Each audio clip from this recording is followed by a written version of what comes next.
حرمت رسول پہ جان بھی قربان ہے، حرمت رسول پہ جان بھی قربان ہے۔ بسم اللہ الرحمن الرحیم، الحمدللہ رب العالمین، والصلاة والسلام علی سید الانبیاء والمرسلین محمد و آلہ و اصحابہ اجمعین۔ آج 22ویں تراویح ہوگی 20/2، اور پارہ جو پڑھا جاتا ہے 20/6واں جز ہے۔ حامیم مکمل پارہ پڑھا جائے گا، جس میں سورۃ الاحقاف، سورۃ محمد، سورۃ الفتح، سورۃ الحجرات، سورۃ قاف اور سورہ زاریات میں سے ایک صفحہ ہے۔ سب سے پہلے ہے سورۃ الاحقاف۔ یہ مکی صورت ہے، 35 پر 5 آیتیں اور 4 رکوع ہیں۔ آیت نمبر 21 میں قوم عاد کا ذکر ہے۔ وَاذْكُرْ أَخَا عَادٍ إِذْ أَنذَرَ قَوْمَهُ بِالْأَحْقَافِ۔ یہ قوم جہاں آباد تھی نا، وہ ریت کے بڑے بڑے ٹیلے تھے وہاں پہ، ریت کے ٹیلے پہاڑ کی طرح بالوں میں جو بن جاتا ہے، عربی میں جس کو احقاف کہتے ہیں، اسی وجہ سے اس صورت کا نام سورۃ الاحقاف ہے۔ حضور علیہ الصلاۃ والسلام طائف سے جب واپس تشریف لا رہے تھے تو نخلا نامی جگہ میں، نخلا میں نماز فجر پڑھ رہے تھے اللہ کے رسول۔ اس نماز میں قرآن کریم کی بلند آواز سے تلاوت کر رہے تھے۔ تب جنات کی ایک جماعت نے حضور علیہ الصلاۃ والسلام سے قرآن کو سنا۔ وَإِذْ صَرَفْنَا إِلَيْكَ نَفَرًا مِّنَ الْجِنِّ يَسْتَمِعُونَ الْقُرْآنَ فَلَمَّا حَضَرُوهُ قَالُوا أَنصِتُوا۔ یعنی ہوا کیا، یہ سنے اور اپنی قوم کے پاس گئے، وہ داعی بن کر گئے، جا کے دین حق کی دعوت دیا، حضور علیہ الصلاۃ والسلام سے ملاقات کروایا، قرآن سب کے سب مل کر پھر سنے۔ ان ساری چیزوں کی تفصیلات جگہ جگہ سورۃ الجن کے اندر بھی ہے۔ غرض یہ ہجرت سے پہلے کی صورت ہے۔ اللہ کے رسول صلی اللہ علیہ وسلم جس طرح مکلف انسانوں کے رسول ہیں، اسی طرح جنات کے بھی رسول ہیں۔ چلتے ہیں آگے آیت نمبر 6 میں۔ وَإِذَا حُشِرَ النَّاسُ كَانُوا لَهُمْ أَعْدَاءً۔ یہاں مفسرین نے لکھا ہے کہ مشرکین کے کئی قسم ہیں، مشرکین کی کئی قسمیں ہیں۔ ایک تو مشرکین وہ ہیں جو اللہ کے علاوہ کس کی پرستش کرتے، جو مرے ہوئے لوگوں کی، انسان تھے وہ مر گئے، ان کی دنیا سے پردہ ہو جائے، پردہ فرمانے کے بعد ان لوگوں کے، انہی انسانوں کو ان لوگوں نے معبود بنا لیا۔ بسا اوقات ایسا ہوتا ہے کہ خود مرنے والوں کو پتہ بھی نہیں ہوتا۔ اب یا تو وہ انکار کریں گے کہ یا اللہ ہمیں پتہ تو تھا لیکن ہم نے نہیں کہا معبود بنانے کے لیے، یا وہ صاف کہیں گے کہ ہم کو پتہ تک بھی نہیں کہ ایسا ہو رہا ہے۔ بہرحال وہ جن کو پتہ ہوگا وہ بھی یہ کہیں گے، جیسے حضرت عیسیٰ علیہ الصلاۃ والسلام ہیں، ان کو قیامت میں پوچھا جائے گا کہ عیسیٰ، کیا تمہارے ان لوگوں نے، نصارہ کو، تم نے کہا کہ تم کو خدا بنا کے عبادت کرو؟ تو وہ صاف کہہ دیں گے کہ یا اللہ مجھے تو پتہ نہیں، اگر مجھے پتہ بھی ہے تب بھی میں یہ کہوں گا کہ انہوں نے اپنی نفسانی خواہشات کی پرستش کیا ہے، اسی کے وجہ سے ان لوگوں نے شرک کیا، ورنہ حق بات تو ان کے سامنے آ گئی تھی۔ نمبر 2، بعض لوگ وہ بھی مشرکین تھے جو فرشتوں کی پوجا کرتے تھے، جیسے ہمارے بھی زمانے کے اندر اوتاروں کو پوجتے ہیں نا، تو ایسا ان کو معبود بنا لیے تھے اللہ کے علاوہ کو۔ نمبر 3، اکثر و بیشتر تو وہ مشرکین جو پتھروں کی پوجا کرتے ہیں، تو ان پتھروں کے بارے میں بھی جگہ جگہ قرآن کریم کے اندر ہے کہ پتھروں کی عجز، بے بسی کو جگہ جگہ حضرت ابراہیم علیہ السلام کے واقعے کے ذریعہ اور دوسری جگہوں کے ذریعے سے اللہ تعالیٰ ان کے عجز کو بھی ظاہر کرتے ہیں۔ قیامت میں ان پتھروں کو اللہ بولنے کی طاقت دے دیں گے، جب وہ پتھر کہنے لگیں گے، پتھر کی پرستش کرنے والوں کے خلاف، اللہ تعالیٰ کے سامنے اپنا بیان رکھ دیں گے، یا اللہ ہم بھی تو تیری مخلوق ہیں، بے بس ہیں، ہم کسی بھی طرح کی قدرت رکھنے والے نہیں ہیں۔ بہرحال آگے چلتے ہیں، آیت نمبر 21، جیسا کہ ابھی میں بتایا تھا، وَاذْكُرْ أَخَا عَادٍ إِذْ أَنذَرَ قَوْمَهُ بِالْأَحْقَافِ۔ حضرت ہود علیہ الصلاۃ والسلام کی قوم ہے قوم عاد۔ حضرت ہود کی دعوت کو انہوں نے ٹھکرایا، سرکشی میں بہت آگے بڑھ گئے۔ عذاب کے طور پر اللہ تعالیٰ نے بادل کو نمودار کیا، چونکہ گرمی بہت زیادہ تھی تو خوشی کے مارے سارے کے سارے لوگ، قوم کے سارے لوگ اپنے گھروں سے باہر آ گئے، بڑی زبردست بارش ہونے والی ہے یہ سمجھ کے، لیکن تیز طوفانی ہوا چلی، پہاڑ اور تاڑ کے جھاڑوں کی طرح لحیم شہیم لمبے تڑنگے رہنے والے یہ لوگ تیز ہوا میں کیڑے مکوڑے کی طرح ادھر سے ادھر ادھر سے ادھر اڑنے لگے۔ تو مکے والوں کو بھی اس کے اندر سبق دیا گیا کہ تم ایسی طاقتور قوم تو نہیں ہو۔ کوئی بھی قوم جو ظلم کرتی ہے، وہ ظالم کو ذرا سوچ لینا چاہیے کہ ہم قوم عاد کی طرح تو طاقتور نہیں، جب وہ ظلم کیے تو انہی کو اللہ نہیں بخشا، تو ہم کس کونے کے۔ آگے کی صورت ہے صورت محمد۔ مدنی صورت ہے، 30 پر 8 آیتیں اور 4 رکوع پر مشتمل۔ اس کی دوسری ہی آیت کے اندر بما نزل علی محمد، حضرت حضور اکرم صلی اللہ علیہ وسلم کا مبارک نام آیا ہے، اسی وجہ سے اس صورت کا یہ نام ہے۔ یہ نام حضور علیہ الصلوۃ والسلام کا پرنور، یہ بابرکت نام سورۃ آل عمران، سورۃ الاحزاب، سورۃ محمد اور سورۃ الفتح کل 4 جگہوں کے اندر قرآن کریم میں آیا ہے۔ باقی پورے قرآن کریم کے اندر اللہ کے رسول صلی اللہ علیہ وسلم کو مختلف صفتوں سے یاد کیا گیا، والضحیٰ، طٰہٰ، یاسین، اس طرح مختلف صفتوں سے یاد کیا گیا۔ اس میں غزوے کے بارے میں بھی کئی آیتیں ہیں، اسی وجہ سے اس صورت کا دوسرا نام ہے سورۃ القتال۔ بعض قرآن میں عرب کے قرآنوں میں آپ دیکھ سکتے ہیں سورۃ القتال لکھا ہوا ہے۔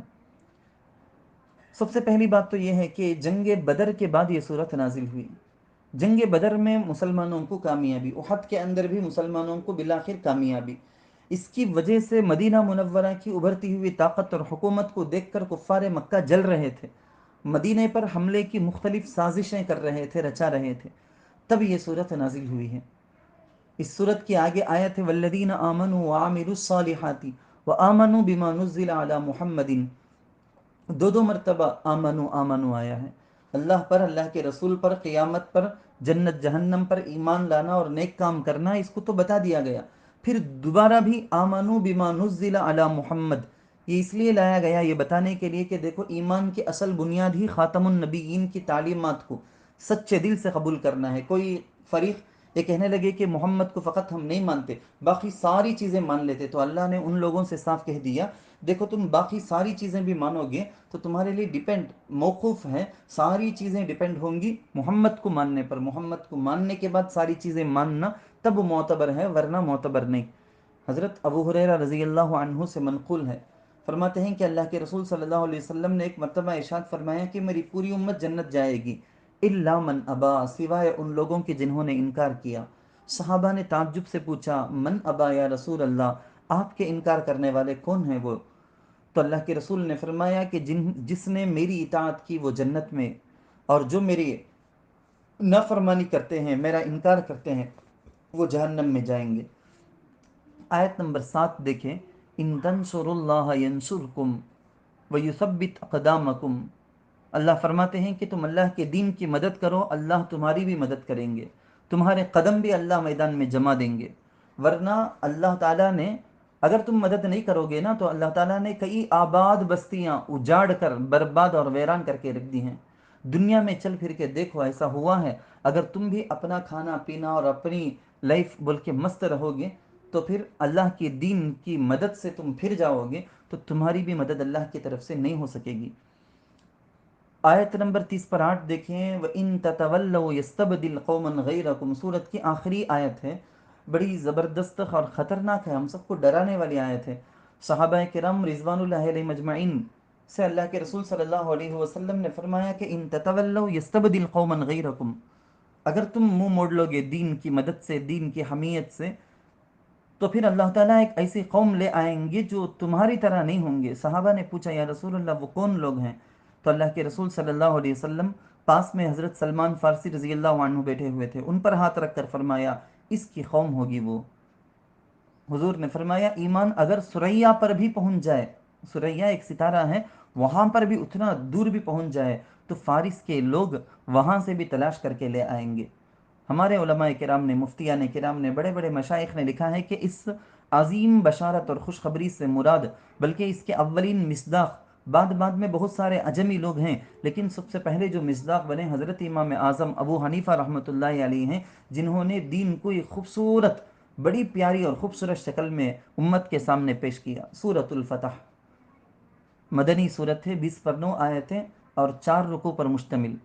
ہجرت کے 6 سال حضور علیہ الصلوۃ والسلام ایک خواب دیکھتے ہیں جس میں یہ دیکھا گیا کہ لَتَدْخُلُنَّ الْمَسْجِدَ الْحَرَامَ إِنْ شَاءَ اللَّهُ آمِنِينَ مُحَلِّقِينَ رُؤُوسَكُمْ وَمُقَصِّرِينَ لَا تَخَافُونَ، حلق کیے ہوئے، قصر کیے ہوئے مکۃ المکرمہ میں حضور اپنے کو بھی، صحابہ کو بھی دیکھتے ہیں، مسجد حرام میں ہیں۔ اس کا مطلب ہی واضح یہی تھا کہ عمرہ کرنے کی سعادت ہے۔ تو حضور علیہ الصلوۃ والسلام نے خواب کے اس مطلب کا انتظار نہیں کیا کہ وہ عمرہ جو ہونے کا جو خواب دیکھا گیا ہے وہ اسی سال ہے کہ بعد میں ہے، اس کا انتظار نہیں کیا حضور نے، تو حضور صحابہ کو جمع کیے، صحابہ سمیت عمرے کے لیے تشریف لے گئے۔ حدیبیہ جو مکۃ المکرمہ سے باہر کا ایک علاقہ ہے، جس کو آج کل شمیسی کہتے ہیں، کتابوں میں ایسا لکھا ہوا ہے، بندے کو تو اتنا ہی پتہ، شمیسی جس کو کہتے ہیں، تو مشرکین کی طرف سے وہاں پر روک دیا گیا۔ اصل اس کی کیا وجہ بنی؟ جب حضور کو وہاں پہنچ کر اطلاع ملی کہ مکہ والے اندر حملے کے لیے لشکر اکٹھا کر رہے ہیں، تو حضور خود ہی وہاں پر رک گئے تھے صلح کے لیے، کہ ہم تو صرف امن کے لیے، امن کے ساتھ آ کے عمرہ کر کے جانے کے لیے آئے ہیں، اور کوئی بھی غرض لڑنا جھپٹنا فساد لڑائی کچھ بھی ہمارا ارادہ نہیں ہے۔ یہ بتانے کے لیے حضرت عثمان رضی اللہ عنہ اس امن کے پیغام کو لے کے مکۃ المکرمہ سٹی کے اندر گئے۔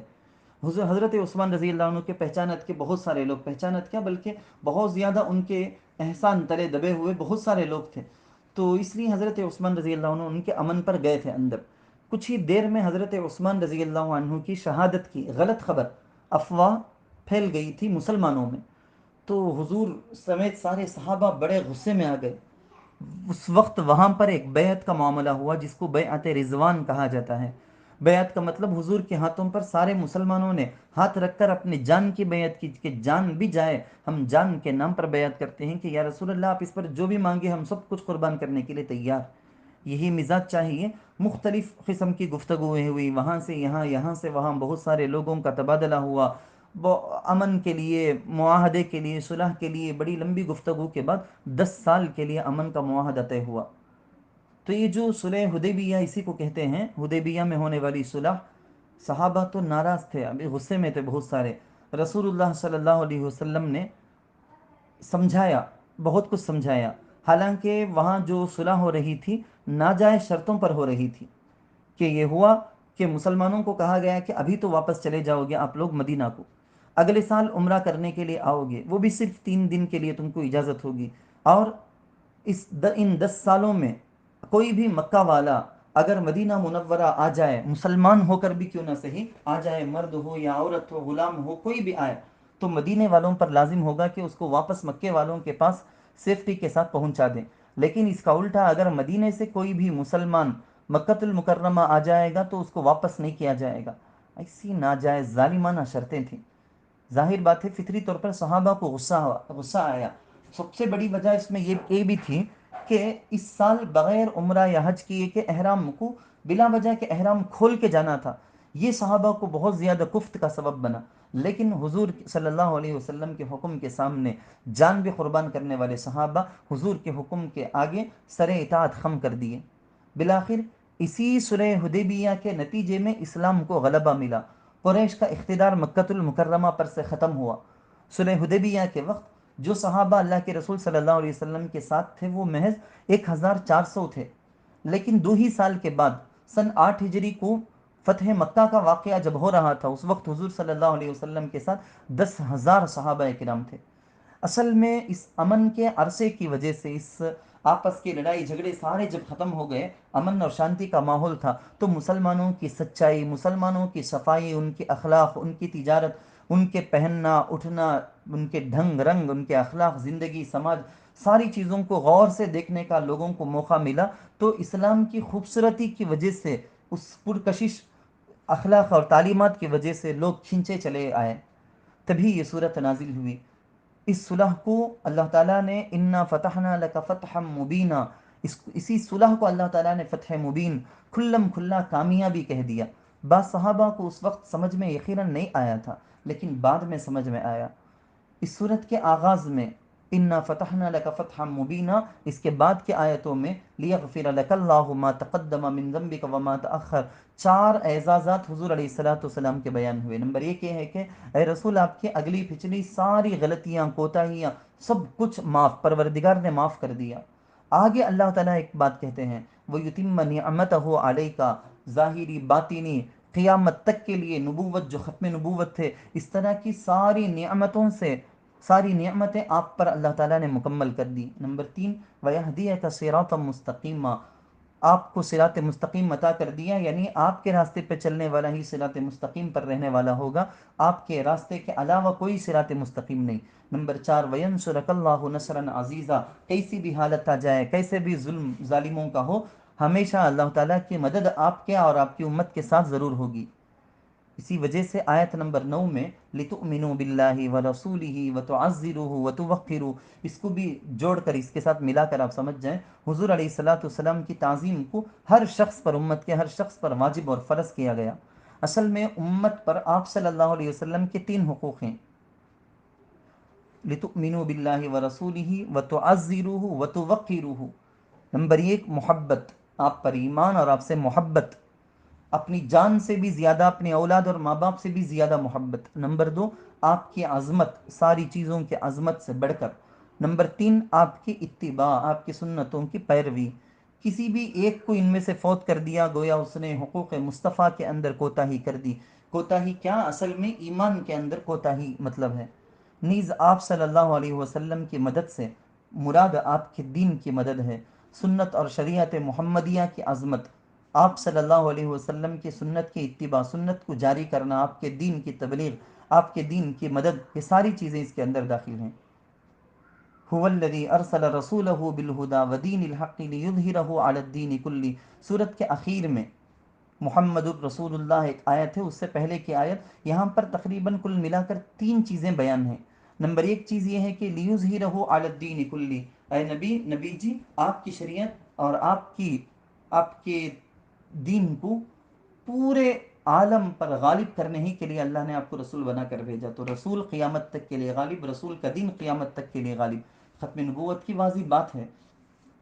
پھر محمد الرسول اللہ والذین معہ اشداء علی الکفار سے لے کر آخری لائن تک بھی صحابہ کرام رضوان اللہ علیہم مجمعین، رضوان اللہ علیہم مجمعین، ان صحابہ مقدس ہستیوں کی تعریف اللہ تعالیٰ نے کی۔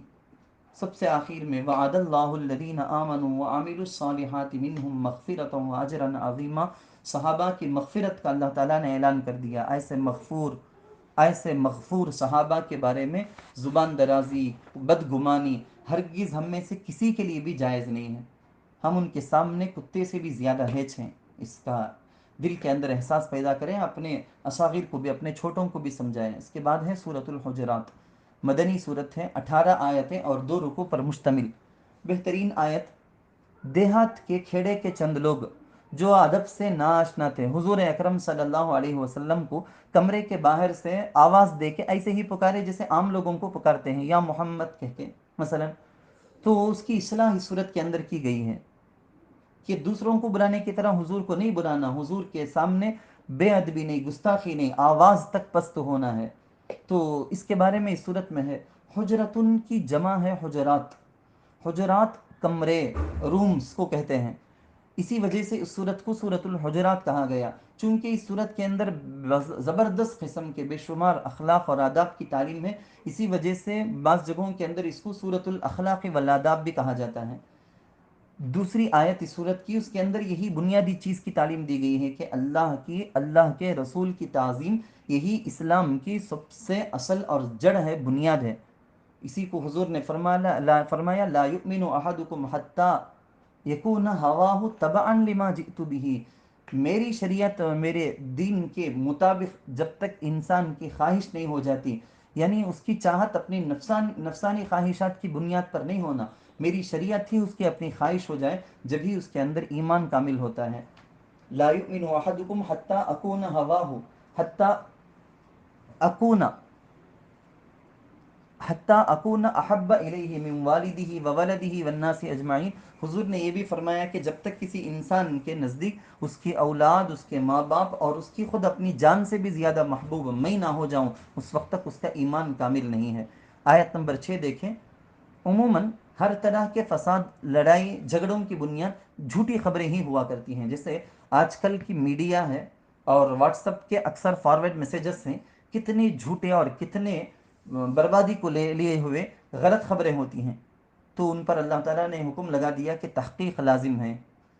جاءکم فاسق بنبأ فتبینوا، آیت نمبر 9 میں انما المؤمنون اخوۃ فاصلحوا بین اخویکم، ساری دنیا کے مسلمانوں پر اللہ تعالیٰ نے حکم لگایا کہ جب مسلمانوں پر ظلم ہو یا 2 مسلمان آپس میں لڑائی جھگڑے کرنے لگے تو دیگر مسلمانوں پر لازم ہے کہ اس لڑائی کو ختم کریں، عدل و انصاف کا فیصلہ کریں، ظلم کو دور کریں، مظلوم کی مدد کریں۔ آیت نمبر 11 اور 12 میں بہت سے اہم احکامات ہیں. یا ایہا الذین آمنوا لا یسخر قوم من قوم عسى ان یکونوا خیرا منہم. بڑی بہترین آیت ہے، بے شمار احکامات ہیں. میں بہت اختصار سے بولتا جاتا ہوں. لا یسخر کا معنی ہے کسی کا مذاق نہیں اڑانا. ایک ہوتا ہے مذاق کرنا، ایک ہوتا ہے مذاق کسی کا اڑانا، تحقیر تذلیل ہوتی ہے، یہ جائز نہیں. نمبر 2 طعنہ زنی، طعنہ لگانا، طعنہ دینا جائز نہیں. نمبر 3 چھیڑنے کے جیسے آڑے نام رکھ کر پکارنا، چڑ پیدا کرنے والے چڑانے والے نام کے ذریعے سے کسی کو پکارنا، گڈا کہنا، لنگڑا کہنا، اندھا کہنا، یہ سب جائز نہیں ہے. نمبر 4 بدگمانی، ان بعض الظن اسم. بدگمانی ہر قسم کے فساد اور لڑائی کی جڑ ہوتی ہے، اس سے بچے رہنا. کسی کے عیب کو جاننے کی جستجو، اسی کے ٹوہ میں لگ جانا، یہ بھی ناجائز. غیبت، غیبت تو پکا ناجائز ہے. غیبت کے اندر بزدلی بھی ہے، خفیہ دشمنی، چھپی ہوئی دشمنی بھی دکھتی ہے، اس کے اندر ایک مسلمان کی تذلیل بھی ہے، ذلت بھی کرنا بھی ہے. حضور علیہ الصلوۃ والسلام نے صحابہ کو سمجھایا. صحابہ نے پوچھا کہ یا رسول اللہ، اگر ایک آدمی کے اندر وہ بات ہے، اگر اسی کو اس کے پیٹھ کے پیچھے کہا جائے تو حضور نے صاف سمجھایا اگر نہیں ہے پھر بھی کہتے ہیں تو وہ بہتان ہے اسی کو کہتے ہیں تبھی تو اسی کو تو غیبت کہا جاتا ہے. حضور نے واضح طور پر فرق بھی سمجھایا. اللہ تعالیٰ نے یہاں پر غیبت کی مذمت کرتے ہوئے بتایا کہ غیبت کرنے والا، دیکھو کوئی بھی انسان سلیم الطبع فطرت سلیمہ رکھنے والا ہوگا نا، ان مذمت کو سننے کے بعد، ان برائیوں کو سننے کے بعد، وہ مسلمان ہو یا غیر ہو، ادنا درجے کا مسلمان بھی کیوں نہ ہو، غیبت سے باز آ جائے گا. مرد عورت سب کو باز آنا چاہیے. غیبت کرنے والا اصل میں کسی جانور کا، بکرے گائے وغیرہ کا نہیں، بلکہ ایک انسان کا گوشت کھاتا ہے. اتنا حقیر، اتنا ذلیل گیا گزرا انسان، وہ بھی کسی انسان کا، غیر کے انسان کا نہیں، بلکہ خود اپنے مسلمان بھائی کا گوشت کھا رہا ہے. وہ بھی کیا، کسی زندہ انسان کا بھی نہیں، بلکہ مردار، سڑا ہوا اس کے بھائی کے مردار جسم کے گوشت کو کھا رہا ہے. اتنا بدترین جرم ہے یہ غیبت. نمبر 7 جو اخلاق یہاں پر بتائے گئے، ان اکرمکم عند اللہ اتقاکم.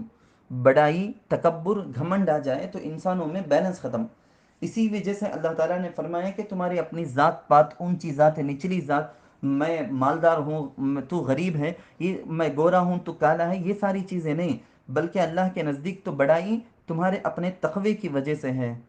نمبر 8 لا تمنوا علی اسلامکم قل لا تمنوا علی اسلامکم بل اللہ یمن علیکم ان ہداکم للایمان ان کنتم صادقین. اللہ تعالیٰ نے بتا دیا کہ حقیقی ایمان، حقیقی اسلام شیخی بگارنے میں نہیں ہے. تم مائک لگا کے چیخ پھاڑ کے گھنٹے گھنٹے تم چیختے ہو، ثابت کرنا چاہتے ہو کہ پکے مومن یا مسلم ہو. نہیں، صدق دل سے، سچے دل سے اللہ تعالیٰ کی اطاعت، رسول کے احکام کی اطاعت کرو. یہی ہے اصل ایمان، یہی ہے اصل اسلام. زبان سے بولتے رہنے میں، بکواس کرنے میں نہیں ہے. سورۃ قاف، اس کا موضوع تو عام ہے اس لیے زیادہ کا بھی تفسیر تو نہیں کروں گا. سورہ قاف مکی ہے، 40 پر 5 آیتیں، 4 رکوع پر مشتمل. آخرت کی زندگی، آخرت کی ہمیشہ کی زندگی کو یاد دلانے والے اہم مضامین اس صورت کے اندر ہیں. اس کا ترجمہ آپ کو پڑھ کر دیکھنا چاہیے. دل دہلا دینے والی باتیں ہیں. اللہ کے رسول صلی اللہ علیہ وسلم کو ہمیشہ وہ زندگی یاد رہتی تھی. صحابہ کرام رضوان اللہ علیہ مجمعین کے سامنے ہمیشہ وہ آخرت کی زندگی سامنے رہتی تھی. اسی وجہ سے کثرت کے ساتھ حضور صلی اللہ علیہ وسلم فجر کی نمازوں میں، جمعے کی نماز میں اس صورت کی تلاوت کرتے تھے. صحابہ کا بھی یہی ہمیشہ کا معمول تھا، انفرادی اجتماعی اوقات میں اس صورت کی تلاوت کرتے تھے، صورت کے مضامین کو سمجھتے تھے، ذہن میں لاتے تھے. اس صورت میں عام جو مضمون بیان کیا گیا وہ یہ ہے کہ مرنے کے بعد دوبارہ زندہ ہونے کا کفار مشرکین انکار کرتے ہیں، اسی وجہ سے وہ کفر میں ہیں بھی. تو اللہ تعالیٰ نے اس کو ثابت کیا کہ مرنے کے بعد دوبارہ زندہ ہونا ہے. کیسے؟ تفصیل کے ساتھ اللہ نے ثابت کیا. اسی طرح سے انسانوں کو، یعنی ہم لوگوں کو، ہماری اپنی ذمہ داری، مسئولیت کو، تمہارا کیا ذمہ ہے، کیوں بھیجے گئے، پیدا کیے گئے، ان ساری چیزوں کو بھی اللہ نے سمجھایا. اور آخر صورت ختم ہوتے ہوئے صبح شام کی تسبیحات کو بیان کرتے ہوئے ختم کیا گیا. اللہ تعالیٰ ہماری مغفرت کرے، قرآن کو سمجھ کر دن و رات تلاوت کر کے آخرت کی زندگی ہمیشہ یاد رکھنے کی سعادت مند مسلمانوں میں سے ہم کو شمار فرمایا. آمین.